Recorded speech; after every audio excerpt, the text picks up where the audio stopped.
Bonjour à tous, j'espère que vous allez bien en ce début d'année. Nous avons initié, chez, Veka un cycle de webinaires avec, des partenaires pour, justement, discuter des tendances de la supply chain pour 2022. On est avant, la fin du mois de janvier, donc ça reste évidemment, pertinent. J'ai aujourd'hui, le plaisir, d'être avec, François Xavier qui va se présenter. Alors justement, François Xavier, est-ce que vous pouvez vous présenter et votre parcours, s'il vous plaît? Oui, bonjour. Je suis François-Xavier Forest. Je suis directeur conseil chez CGI Business Consulting, donc la partie conseil, cabinet de conseil de l'ESN CGI. En France, nous représentons à peu près 800 personnes. Euh, j'ai une expérience métier d'environ une quinzaine d'années sur des métiers retail, automotive, oil and gas. Et puis, Mmh. avec mon équipe, nous partageons en fait une practice supply chain management orientée transport et logistique à destination des clients du groupe CGI et CGI Business Consulting. Euh, Ça et voilà. OK. Non, bah, c'est la raison d'ailleurs pour laquelle, on vous a invité, hein, François Xavier. Alors justement, la 1re question, qu'on a, hein, pour parler un peu de ce qui nous attend pour 2022, c'est clair que la supply chain, continue de vivre des profonds, changements, hein, avec tout ce qui s'est passé, ces derniers mois, ces dernières années, avec la partie covid, et ça va se poursuivre évidemment en 2022. Pour commencer, selon vous, François Xavier, quels sont les points clés justement qui ont impacté, le secteur de la supply chain en 2021? Quels sont les 3, les 3 points que vous avez, vous, en tête et que vous avez pu observer dans vos missions, auprès de vos clients? Alors, on est quand même sur des changements qui sont profonds sur 2021. Au moins dans l'idée, et qui n'ont pas forcément encore touché leur objectif, parce qu'évidemment, la transformation sera quand même relativement longue dans le temps. Euh, on sait que sur 2021, et en provenance de l'année 2020, sont remontés des démons de la supply chain et de la Mmh. logistique en général, et entre autres, euh, les démons liés à la localisation, Mmh. c'est-à-dire la provenance des produits et donc les moyens de les distribuer sur le territoire français, si on raisonne France. Ça, c'est le premier. Le deuxième, c'est que euh, toujours suite à l'effet Covid, plus l'effet climate change, on s'oriente vers des supply chains qui doivent devenir les plus green possibles et les plus décarbonés possibles. L'impact est donc fort dans le sens où l'entreprise doit, avec sa RSE et les contraintes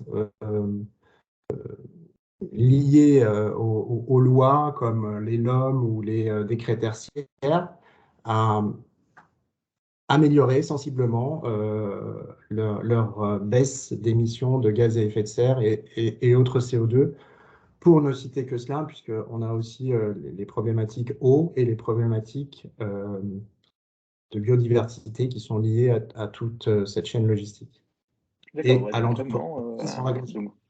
d'accord, donc vraiment un impact, d'accord, vraiment une vision encore écologique, plus de plus en plus fort. D'accord. Alors, oui, c'est-à-dire que aujourd'hui, avec les scopes 1, 2 et 3 des différentes RSE des différentes entreprises, chacun s'engage même. Donc, on voit bien l'effet climate change aujourd'hui dans la vie de tous les jours et les entreprises contraintes par les lois ou les réglementations ou auto-contraintes, entre guillemets, Mmh. par leur volonté d'aller sur du zéro carbone. Ouais, pour Euh, des raisons d'image aussi, j'imagine aussi, de alors, il n'y a pas forcément que l'image. Oui, mmh, l'image, bien sûr, mais si on parle d'image, on va très rapidement sur du greenwashing. ouais. Euh, euh, alors que, au-delà de ça, il y a vraiment quand même une idée de faire mieux et améliorer la qualité de vie de chacun, en fait. Donc, c'est une démarche aussi citoyenne que l'on trouve au travers de la RSE. Alors, évidemment, c'est D'accord. quelque chose qui est volontaire en France. Si effectivement on regarde d'autres pays dans le monde, puisque le problème du CO2 et le problème de l'écologie n'est pas qu'un problème franco-français, c'est un problème mondial. Bon, c'est sûr qu'en France, on essaye de faire le maximum. Alors justement, j'ai une autre question en fait. Est-ce que pour 2022, selon toi, selon vous, en fait, on va continuer en fait à avoir les mêmes risques ou il va y avoir de nouveaux sujets? Parce que c'est vrai que, vous l'avez dit, juste avant, finalement, c'est quand même des sujets de longue haleine. Est-ce qu'il y en a des nouveaux qui vont arriver pour 2022 ou pas? Alors, j'ai pas de boule de cristal, c'est sûr. En revanche, je parlais des démons tout à l'heure, ils reviennent aussi quant aux localisations des entreprises et aux localisations, entre guillemets, des chaînes d'approvisionnement. C'est-à-dire que il va falloir que les industries, sans doute, se relocalisent un petit peu pour partie, et puis il va falloir sans doute changer aussi des modes d'approvisionnement. Alors, au-delà de ça, si on raisonne un peu plus philosophie, il va y avoir aussi quelque chose de très important, c'est le positionnement du consommateur. Quel que soit le consommateur, qu'il consomme sur du Amazon, sur les commerces de quartier ou quoi que ce soit, euh, ce comportement-là va changer beaucoup de choses en fait, parce que il va édicter ce que demain les supply chains devraient être, et y compris sur leur niveau de service et sur leur accompagnement de livraison. Par exemple, si je commande la veille, est-ce que j'ai un cut-off et à quelle heure et pour quelle livraison demain? Et demain, cette livraison, elle se fera comment? Alors, si je suis en urbain, elle peut se faire en vélo euh, ou ou autrement, enfin bref. Donc, en fait, il va y avoir un changement de paradigme, je pense, et je pense que c'est ce qui va driver en fait 2022 et les années suivantes. Et donc, forcément, il y aura un impact sur les stocks et sur le positionnement des stocks, évidemment, aussi. Ouais, on le voit d'ailleurs avec ces mouvements en fait un petit peu là de positionnement de stock vraiment un peu en mode dark et tout, dark entrepôt là pour pouvoir, encore se rapprocher. Qui dit risque, ça dit aussi évidemment des opportunités. Qu'est-ce que vous retenez, de votre côté un petit peu sur ce thème des opportunités chez CGI? Est-ce que vous voyez aussi des différences par secteur? Parce que c'est vrai qu'on parlait là, supply chain et un peu le monde industriel, voire de la distribution d'un point de vue général. Est-ce que si on rentre un petit peu plus dans le détail, est-ce que vous avez des analyses différentes en fonction de l'industrie? C'est vrai que vous intervenez dans la partie, en tout cas, vous avez une connaissance de la partie oil, gaz, vous avez dans la partie utilities, et cetera. Est-ce que vous voyez des différences, par secteur? D'autres, des priorités, qui vont être différentes ou vraiment, ce que vous venez juste d'exprimer est vraiment, comment dire, général, une grosse tendance de fond, une lame de fond qui va emporter tous les secteurs d'activité? Alors, pour moi, il y a une lame de fond qui devrait emmener tous les secteurs d'activité avant de les détailler les uns après les autres. Cette lame de fond serait liée au système data-driven. Mmh. C'est-à-dire que de plus en plus, on va s'orienter, je pense, vers une utilisation de la donnée forte, car on en a besoin. Orienter cette gestion de la donnée non seulement à l'ancienne, mais aussi à des nouvelles méthodologies qui seront bien sûr orientées à intelligence artificielle et machine learning. Euh, et pour ça, Vekia est bien placé pour en parler, donc vous en parlerez encore mieux que moi. Euh, et quand je dis data-driven, je pense notamment à la liaison avec le MRP. C'est-à-dire qu'aujourd'hui, on s'aperçoit que beaucoup d'entreprises, et ça fait un peu le lien avec ce que je disais tout à l'heure sur la gestion des stocks, c'est qu'on se dirige vraiment vers des buffers positionnés stratégiquement, capacité correctement, en un minimum de temps sur la chaîne. Alors, ça veut dire aussi, avec ce qu'on a dit au tout début, que si on a modifié en profondeur notre chaîne d'approvisionnement, ça veut dire qu'aujourd'hui, on ne sait pas encore où exactement mettre ces bons buffers qui sont en fait le sel de cette méthodologie des DMRP.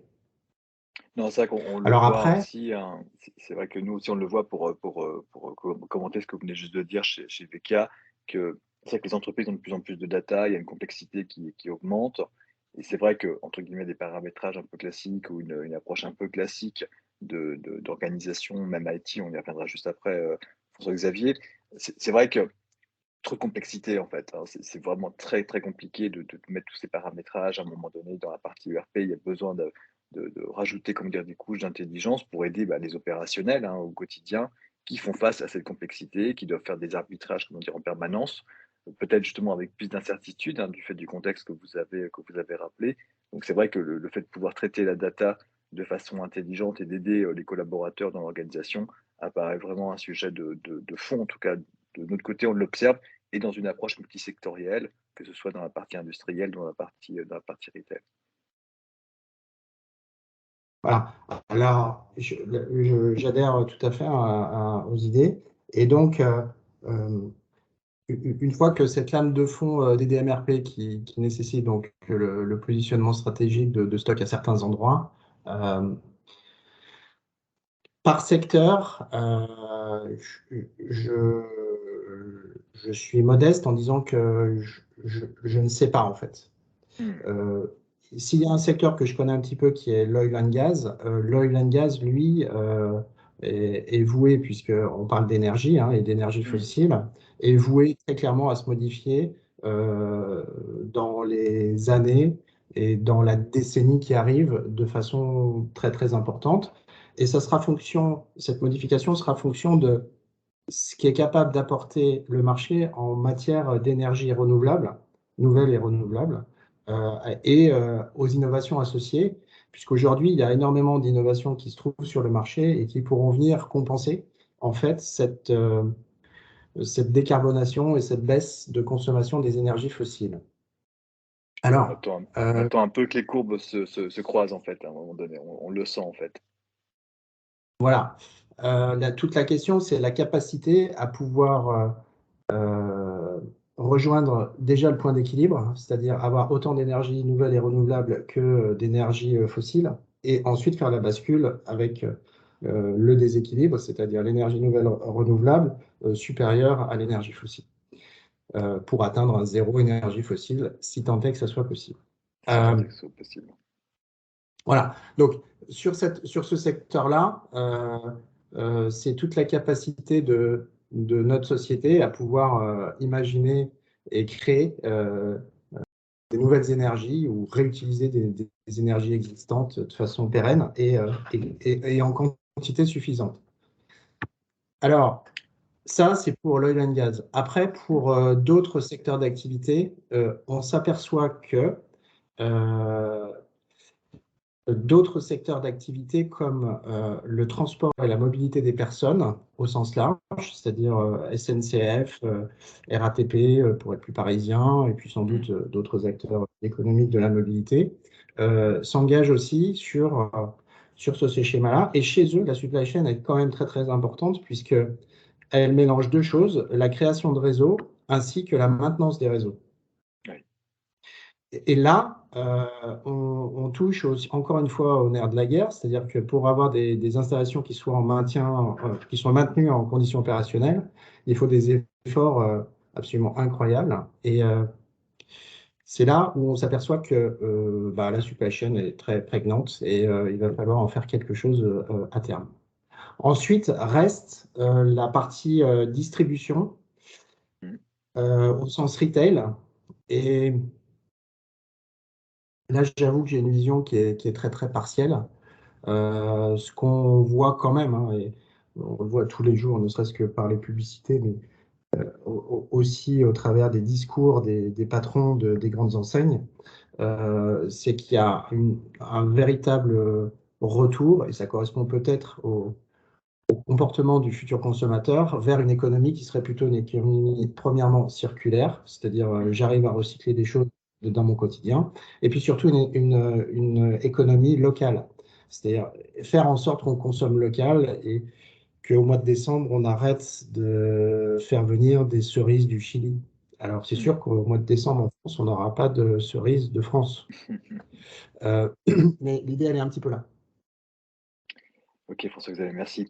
Alors on va venir peut-être aussi Alors, sur il y a un le dernier secteur qui est assez intéressant pardon. et qui offre une mutation aujourd'hui, c'est le transport aérien, puisqu'on Ouais. s'aperçoit que des compagnies aériennes font voler leurs avions uniquement sur la partie cargo. Alors, pour deux raisons. La première, c'est pour garder leur créneau de vol. Et la deuxième, c'est parce que comme ils n'ont pas de passagers, bah, autant mettre du fret à l'intérieur. Alors, question, est-ce que ça, c'est pertinent ou pas? Est-ce que c'est un sujet qui va faire que demain, nos compagnies aériennes vont véritablement se transformer, que nos concitoyens vont arrêter de voler et d'aller passer des vacances à plusieurs milliers de kilomètres de chez eux? Question. Non, ça c'est clair qu'on le voit, que le transport aérien là-dessus, bah, évidemment, ils ont souffert, parmi certainement des de façon la plus importante, dans de tous les secteurs. Ce qu'on voit aussi, c'est vrai que c'est en train de se transformer. Ils ont aussi l'opportunité qu'en ce moment, le prix des conteneurs est en train d'exploser. Donc c'est vrai que la partie fret devient, on oublie le côté carbone, hein, mais devient aussi quelque chose, qui est intéressant. Et d'ailleurs, je disais même, François Xavier, que même le dirigeable redevenait en fait à un moment donné un sujet, pour la partie transport parce que, bah, justement, avec les coûts des conteneurs et qui a pas l'air de pouvoir, vraiment, changer là dans les prochains mois, en tout cas 2022, ça a l'air d'être encore très compliqué. C'est vrai qu'on ils cherchent d'autres alternatives, hein, pour acheminer des pièces, avec le ferroviaire aussi, évidemment, mais voilà, ça me fait penser à ça, c'est, la la la le la remise en fait, sur, en exergue, hein, du dirigeable, quelque chose qu'on pensait peut-être un peu vieillot et finalement qui est peut-être une solution d'avenir, quoi. Donc, non, c'est vraiment intéressant. François-Xavier, sur le sujet IT, parce qu'évidemment, vous, les éléments de transformation des organisations et des process passent aussi évidemment par la IT dans les éléments de recommandation. Quelles sont, selon vous, les grandes priorités qui vont être menées justement sur ce sujet-là, par les organisations ou celles que je vous recommandez en général de mener sur, le thème IT? Alors, le thème IT, on, on le reprend sous le thème qu'on a évoqué tout à l'heure du data-driven. Mmh. Le data-driven implique plein de choses, des sources de données internes à l'entreprise, externes à l'entreprise, que l'on peut mélanger, enrichir et pouvoir en faire une science de la data qui nous permette de faire un peu de prédiction, de prédictif, un peu plus que d'estimation et d'être un petit peu plus juste à chaque fois. Euh, Cette data, elle est bien sûr utilisée dans nos systèmes informatiques, donc IT. Et qui dit data et qui dit IT, dit aujourd'hui numérisation, donc digitalisation. Alors, et tout ça, toujours dans un même objectif, accélérer les traitements des opérations, accélérer bien sûr le passage de l'information d'une entité à une autre dans une entreprise ou sur une supply chain globale mettant en œuvre plusieurs sous-traitants. Et donc, la numérisation, la digitalisation est un pas majeur. Cependant, il y a quand même, à mon sens, des défis qui persistent euh, et qui rendent la transformation ou l'adaptation ou l'amélioration des supply chains difficile. Mmh. Alors, parmi les clients que l'on questionne, quand on leur parle de tous ces sujets-là, alors c'est d'une manière générale, c'est pas forcément uniquement sur la partie IT, mais 87% de nos clients ont déjà mis en place une stratégie digitale. Donc je répète, hein, pas forcément uniquement sur l'aspect supply chain. Mmh mh. Euh, mais pour eux, il n'y a que 20% qui estiment que cette transformation produit des résultats à l'échelle de l'entreprise. D'accord, d'accord. OK. Donc oui, donc il y a encore des attentes en fait très fortes en fait, qui sont pas encore, comblées en fait. C'est ce qu'on peut déduire de ces chiffres-là, j'imagine? Oui, oui, je confirme. C'est-à-dire que on, Euh, alors, c'est un peu le défaut du prisme du cabinet de conseil, c'est-à-dire que le cabinet de conseil essaye toujours de tirer des solutions vers le haut en disant c'est demain, voilà ce qui va se faire, donc vous, chers clients, vous devriez tendre vers ces sujets-là. Néanmoins, on part toujours d'un point de départ. Et ce point Mmh. de départ, si je veux faire une analogie, c'est plutôt que d'avoir de l'intelligence artificielle qui serait le monde de demain, bah, le point de départ, c'est aujourd'hui et c'est un fichier Excel. Donc, on ne fait pas la même chose avec un bout d'intelligence artificielle et de machine learning et un bout de fichier Excel. Donc, quelle est la différence entre les clients qui qui mettent en place une stratégie digitale et puis qui essayent d'en retirer des résultats et quels sont les freins en fait de Mm. ça? C'est que souvent les programmes de transfo digital, alors moi je le vois très souvent, sont traités comme des sujets de techno. Donc effectivement, on a utilisé les mots intelligence artificielle, machine learning. Si pour un consultant ou pour une société telle que Veka, ça veut dire quelque chose, pour des entreprises de taille moyenne ou même des grosses entreprises dans des grands départements, ça veut rien dire. Mm. Ou alors, ça veut dire trop technique, pas pour moi. Mm. Mm. Et Mm. donc, les programmes de transformation digitaux euh, ou de transformation digitale, pardon, sont traités comme des projets technologiques. Et ça amène pas à un change business, à un change métier. Alors ça, je Et partage, hein, le problème, François-Xavier, parce que clairement, en fait, même nous, en fait, évidemment, on a une solution média technologique avec une plateforme que vous connaissez, mais il est clair qu'en fait, le but du jeu pour nous, c'est toujours la même chose, c'est d'améliorer des KPI ou des process métiers finalement, parce que la techno pour la techno, à la fois c'est intéressant mais pour des techniciens, en fait, pour des opérationnels, des gens qui sont dans des entrepôts ou des gens qui doivent faire du réapprovisionnement, ils en ont absolument rien à faire et ils n'ont pas attendu des nouvelles technologies pour que ça fonctionne. Ils attendent que ça fonctionne mieux, de même que leur direction. Mais c'est vrai que quelque part, à un moment donné, enfin, ce qui est derrière, ils en ont un petit peu rien à faire. Et je me mets à leur place et c'est normal. Comme nous, on a aussi nos télévisions ou Internet, on a envie que ça fonctionne, qu'après les catégories de serveurs, que la façon dont les flux sont acheminés, des algorithmes de compression pour Netflix, etc. À la rigueur, c'est loin de nous. Enfin, c'est pas ce qu'on attend. exactement. Et donc, une fois qu'on a dit ça, voilà, l'illustration est très bonne, hein. C'est donc que si ce sont des projets technologiques, ce ne sont pas des projets de transformation business. Et donc, Mmh. la techno, elle est vue comme une fonction de soutien, comme éventuellement un centre de coût, euh, Oui.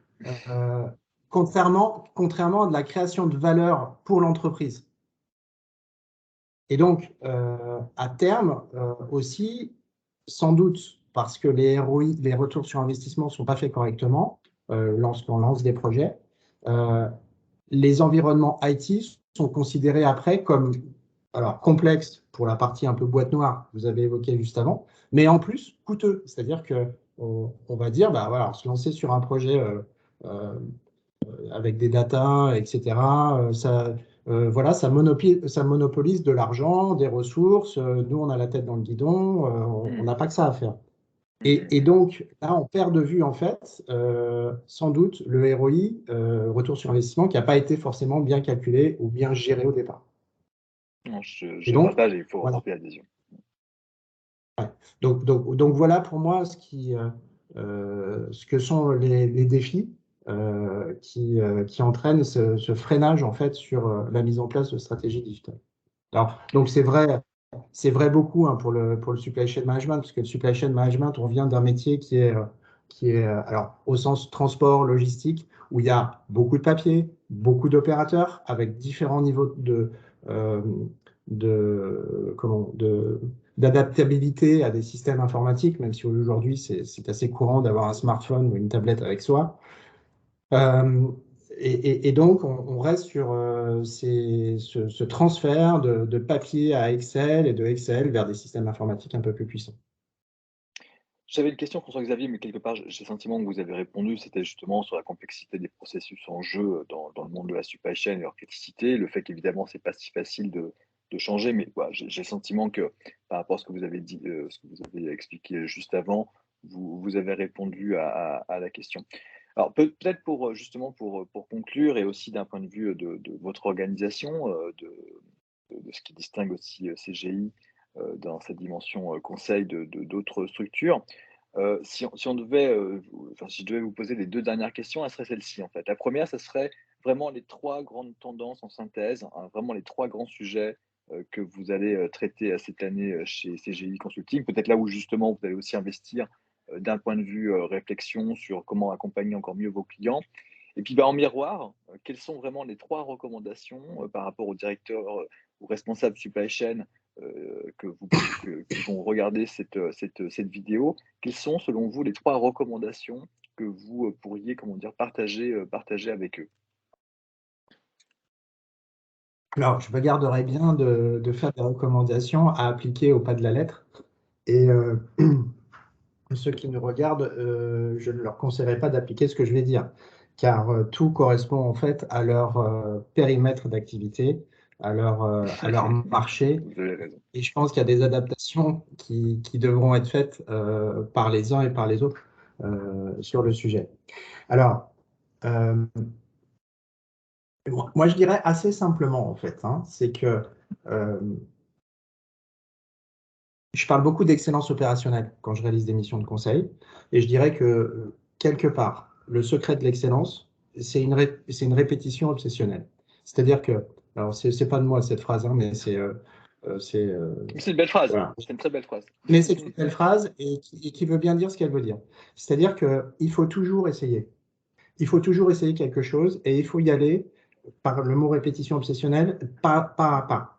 Il ne faut pas forcément vouloir changer comme ça tout du jour au lendemain parce que c'est impossible. Changer une chaîne qui fait intervenir beaucoup de sous-traitants, beaucoup de processus, quels qu'ils soient, d'appro, de distribution, euh, avec de l'IT au milieu, des ressources humaines qui ont les compétences ou pas Bien sûr. encore, qui vont les prendre, etc., parce que nos métiers changent. Tout ça, c'est impossible. Donc, c'est un pas à pas, morceau par morceau de sa supply, en prenant en compte, bien sûr, les interfaces et l'interopérabilité qui doit exister entre les différents métiers de la supply. Voilà. Mmh. Donc, ça, c'est la première chose. Après, je pense qu'il faut accélérer durablement les performances de la chaîne d'appro, pas forcément en résultats positifs, c'est-à-dire en SLA, niveau de service vers les utilisateurs finaux, du genre on va vous livrer en 1 heure après que vous ayez commandé, parce que ça, je pense que c'est une aberration aujourd'hui par rapport aux critères économiques et écologiques dont on parlait tout à l'heure. Oui. Euh, donc là, il va falloir changer un peu le paradigme et je crois que ce changement de paradigme doit être drivé par les entreprises vers leurs consommateurs. C'est-à-dire que le consommateur qui reste un utilisateur final, il est Mmh. roi, il est de plus en plus consommateur digital, mais il faut absolument le responsabiliser. Il faut qu'on arrête d'envoyer dans nos villes et parcours urbains des camionnettes, même diesel ou voire électriques, qui encombrent, polluent. Et voilà, donc il faut essayer d'adapter tout ça au mieux. Et il faut une certaine intelligence de tout ça, et donc une responsabilité de l'entreprise et une responsabilisation du consommateur final. Alors ça, c'est pareil, hein, c'est un grand courant de pensée. Après, il faut passer un petit peu à l'action. Euh, mais voilà ce que je pense vraiment comme, comme facteur de. Alors après, il y a d'autres façons hein, d'améliorer sa chaîne. Évidemment, il faut essayer de la rendre la plus agile possible. Euh, Ça, c'est un des premiers points. Alors, l'agilité, elle peut se traduire au travers de nouvelles technos, parce que je pense qu'il faut se tourner vers les nouvelles technos, parce qu'on en aura besoin pour l'aspect écologique, mais on en aura aussi pour l'aspect métier. Donc, on a par exemple les IoT, qui sont des éléments aujourd'hui assez importants et qui peuvent produire de la valeur dans l'entreprise, et en plus par la génération de data dont on Mmh. a parlé juste avant. Ouais, Donc, d'augmenter la réactivité et cetera, dans la chaîne et cetera, en termes de traçabilité et tout, voilà, c'est un des moyens d'augmenter et d'améliorer la chaîne d'approvisionnement. Un deuxième moyen pourrait être la mise en place euh, de systèmes qui remplacent un petit peu l'humain, au sens COBO, Mmh. collaborateurs robots dans les entrepôts, voire dans certaines zones de manufacturing. Et donc, là encore, on fait appel à de l'automation et qui correspond, là encore, à du traitement de la donnée, beaucoup. Mmh. Donc, Oui, parce certes, qu'il faut connaître son process, il faut avoir les données pour pouvoir l'automatiser, ça c'est sûr. voilà, on met en place des AGV très bien, mais de l'autre côté, il faut aussi savoir traiter la donnée. Alors, il y a des gens qui font très bien tout ça, bien sûr, Mm. puisque c'est eux-mêmes qui mettent en place les AGV, ils savent gérer parfaitement les informations. Mais voilà, ça en fait partie. Mm. La gestion de la chaîne de valeur, bon, c'est Mm. quelque chose qui peut être aussi relativement important comme recommandation, et c'est le sens que j'évoquais tout à l'heure avec les freins, puisque la chaîne de valeur, en fait, dans le supply chain management, ça va être beaucoup, beaucoup, beaucoup la digitalisation. Donc, cette chaîne de valeur, il faut pouvoir la mener à son terme positif, au sens où on peut évacuer selon un peu une théorie du lean management, tous les wastes et Mm. tout ce qui bloque, tous les bottlenecks qui sont créés. Donc, euh, c'est marrant d'ailleurs, parce que là, depuis le début, je m'aperçois que je parle, parce que vous me forcez à me concentrer et à synthétiser tout. Il y a énormément de sujets qui sont liés à l'ISO 14001, l'ISO 9001, au sens traçabilité documentaire et des produits, normes Mm. environnementales, excellence opérationnelle, type lean management, chaîne de valeur, digitalisation, IT. En fait, voilà véritablement tous les sujets sur Mm. lesquels il faut.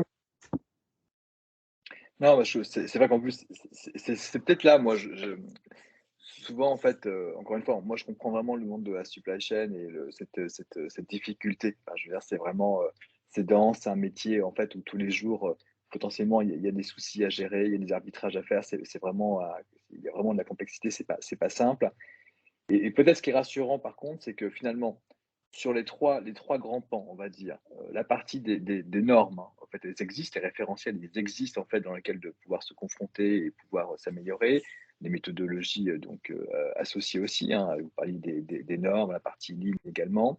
Et les solutions également technologiques existent aussi. C'est vrai qu'on n'est pas non plus dans une sorte de plafond de verre où en fait on attendrait une sorte de rupture technologique pour pouvoir progresser. C'est vrai qu'il y a quand même beaucoup de choses qui sont à disposition qui permettent de pouvoir progresser. C'est peut-être aussi des éléments, comment dire, un peu rassurants pour la suite. En tout cas, moi, je retiens de notre aussi de notre échange et de ce que vous venez de proposer en fait en termes de recommandations, hein, le côté itératif, le côté pas à pas, le côté justement de l'obsession opérationnelle, vraiment d'être pragmatique, de pouvoir avancer de façon à la fois systématique avec une vraie ambition et en même temps en étant pragmatique dans le chemin à suivre parce qu'encore une fois, vous le disiez, c'est pas que de la technologie, c'est surtout c'est des process, c'est aussi des humains derrière et c'est eux qui ont pu gérer la crise et les éléments qu'on a encore en termes de difficultés aujourd'hui. Le côté de l'existence justement de solutions méthodologiques, de normes auxquelles se confronter pour continuer de progresser et finalement, bah, toute la partie IT, qui est aussi à disposition, qui peut être transformée peut-être en mode surcouche, en mode un peu plus agile, parce que c'est vrai aussi, c'est l'avantage de toute la partie cloud, de toute la partie web qui a pu se mettre en place ces dernières années, hein. Évidemment, ça sert des processus de digitalisation, mais ça aide, hein. C'est vrai qu'on n'est plus forcément dans des architectures on-premise où à un moment donné, il faut tout installer. C'est très compliqué. On peut consommer du service pour améliorer ces process. Donc, c'est un petit peu aussi les trois, en synthèse, les trois points que moi j'aurais retenus aussi de notre échange sur vos recommandations. Je peux rajouter un quatrième. Bah, avec plaisir, François-Xavier. Bah, pour cette nouvelle année et pour les vœux de tout le monde, je pense qu'il faut absolument rajouter le point vert, c'est-à-dire le point green. Et dans les recommandations et pour le bien de tous, et donc c'est quelque chose qu'on développe chez CGI pour la partie Tech for Good. Euh, L'idée de cette supply chain verte est très importante. Donc, euh, CGI Business Consulting, comme d'autres cabinets ou d'autres entreprises, bien sûr, s'engouffrent dans la brèche de cette partie verte, mais on ne s'y engouffre que parce que, pas parce qu'il y a un marché avec des euros à la clé, mais parce que c'est un petit peu l'avenir de nos sociétés. Donc, il faut savoir donner du sens euh, et donc de l'exigence de responsabilité vers, vers tout le monde finalement, euh, vers, euh, vers tous les consommateurs, vers le monde entier hein, s'il faut.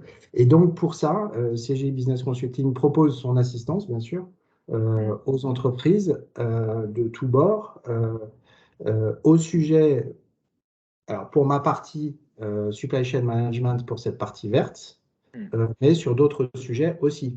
Et cette partie verte, elle touche pour le supply chain management, parce qu'on en a déjà beaucoup parlé aujourd'hui, mais aussi les notions IT, puisqu'on sait qu'aujourd'hui, regarder une vidéo sur Internet est consommateur d'énergie, etc., etc. Donc, il y a ce, je redis le mot, hein, il y a ce sens important, positif, orienté vers l'avenir, pour qu'il soit un petit peu enfin, qui soit meilleur et un petit peu moins perturbant du fait du climate change. Et c'est pour ça qu'aux entreprises, alors plus particulièrement sur ma partie supply chain management, mais c'est quelque chose qui est réplicable sur d'autres activités, il faut absolument mettre en place une stratégie carbone, au moins carbone. On parlait de biodiversité, eau, etc. aussi tout à l'heure, dans le cadre réglementaire et dans les ambitions RSE des entreprises. Donc ça, c'est important et nous, on s'engage beaucoup là-dessus. Alors, c'est quelque chose qui n'est pas natif hein, chez CGI Business Consulting, mais on essaye d'acquérir les ressources dont il nous faut, de mettre en place les méthodologies parce que les Oui. entreprises, très souvent, ne savent pas comment s'orienter sur le sujet, à commencer par prendre la mesure de ce qu'elles génèrent comme aspect négatif pour l'environnement. Il y a le CO2, il y a les GES, mais il y a plein d'autres choses. Donc déjà prendre la température et ensuite mettre en place un outil qui permet justement à l'entreprise de mesurer, j'allais dire, la dégradation heureuse, c'est-à-dire la baisse de ses émissions ou de ses CO2 ou autres facteurs négatifs, au travers justement de solutions que l'on peut trouver sur les marchés et pour lesquelles rien n'est encore véritablement abouti. C'est-à-dire que l'hydrogène, le GPLC pour les énergies, l'éolien pour faire de l'électrique. Il y a plusieurs formes d'éolien aujourd'hui. Et donc, on souhaite avec les entreprises mettre en place avec elles ces moyens pour pouvoir mesurer dans le temps leur baisse d'émissions. Et enfin, capitaliser pour, j'ai utilisé le mot de réplicabilité tout à l'heure, pour pouvoir refaire ailleurs et reproduire ce même système ou un système encore plus performant communiquer auprès des différents partenaires, actionnaires, et puis même versus le réglementaire, ce que l'État demandera, et Oui. partager les bonnes pratiques les uns avec les autres, euh, de l'éco-conception jusqu'au travail quotidien. Donc cet aspect-là, on essaie de le mettre en valeur, nous, de façon très importante. On investit beaucoup aussi, parce qu'on considère que c'est quand même quelque chose d'important pour notre avenir. Oui.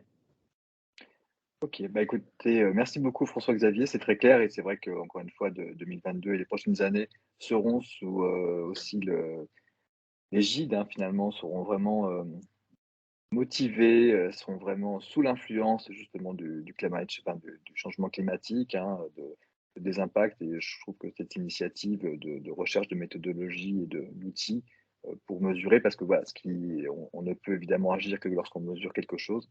Donc, je trouve que l'approche, elle est vraiment très intéressante. Merci beaucoup François-Xavier pour cet échange, pour les pistes. C'était vraiment, très intéressant. En tout cas, j'ai pris beaucoup de plaisir à échanger avec vous. J'espère que c'était le cas pour vous également en tant qu'auditeur. Et puis, bah, n'hésitez pas évidemment, à commenter la vidéo sur l'espace où elle sera diffusée. Et puis, bah, revenir vers François-Xavier, qui est sur LinkedIn. Hein, donc, vous pourrez également interagir avec lui très facilement, j'en suis persuadé. Merci beaucoup, François-Xavier. Merci beaucoup Fabien et à tous encore bonne année et meilleurs vœux à de bons logisticiens pour cette année 2022. À très bientôt. Merci.